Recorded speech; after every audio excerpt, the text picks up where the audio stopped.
to our NCAA football win total series. We are moving on in the Big Ten to Ohio State. Ohio State's been dang good. Jim Tressel showed up in 2001 and won a national title in 2002. He had played for two more in 2006 and 2007. He fired after the 2010 season because of NCAA issues. Luke Fickell was there for a year, lost the Gator Bowl.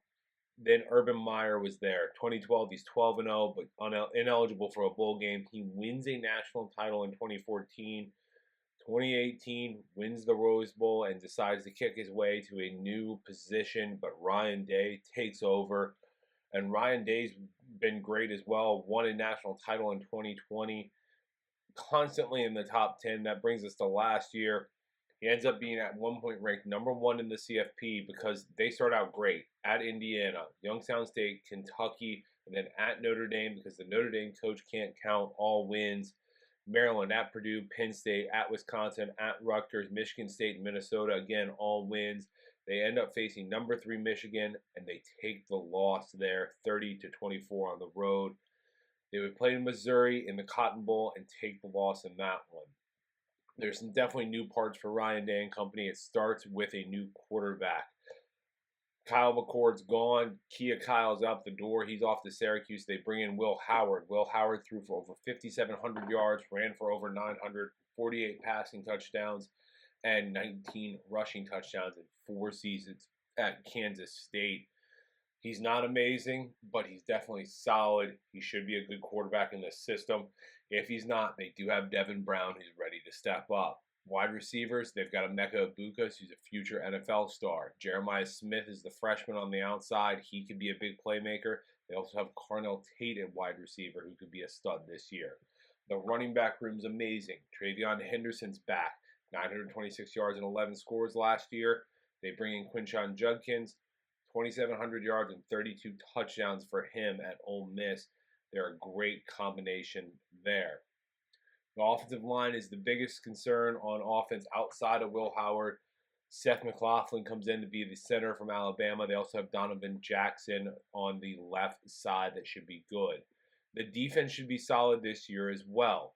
JT Tiamalu is just an amazing defensive end. 5 sacks last year. Jack Sawyer's on the other side, 6.5 sacks. Defensive line should get some pressure in the backfield. They do have Edric Houston, who's a superstar recruit, should also contribute. Top linebackers, though, Steel Chambers and Tommy Eichenberg are gone. Cody Simon will be the new middle linebacker. Linebackers definitely their weak spot on the defense. But the secondary is fantastic. Denzel Burke's amazing. David Igaboson is also amazing. They should be great at the defensive back situation. Good corners. They should get some interceptions there. When we look at the schedule, though, we're talking about a team that could easily win a lot of games. They could even potentially go undefeated this year. It opens up August 31st against In-State Akron. That will be a win. September 7th, Western Michigan at home. That will be a win. They do have an early first bye, September 14th. September 21st, Marshall comes to town. That's a win. September 28th, they're at Michigan State. I think they get that one as well. October 5th, they're at Iowa. At home against Iowa. That will be a win. First big test of the season, October 12th, at Oregon.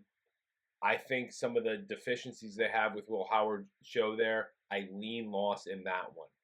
October 19th is their next bye. October 26th, they get a win against Nebraska. Then November 2nd, they're at Penn State. They're going to do the whiteout. I still think it's a win for Ohio State. Purdue is November 9th. That's a win. November 16th at Northwestern. That's a win.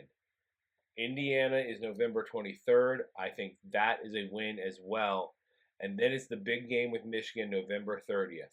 I worry about the offensive line there. I worry about Will Howard. I'm going to lean win, but I can see that losing.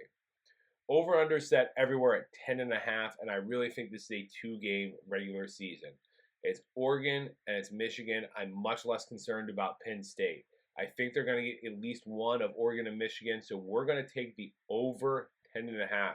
It's sitting right now at minus 150 on DraftKings, and that's going to be our pick. If you like this content, make sure to hit the like button, subscribe, share it with your friends, and we'll see you next time.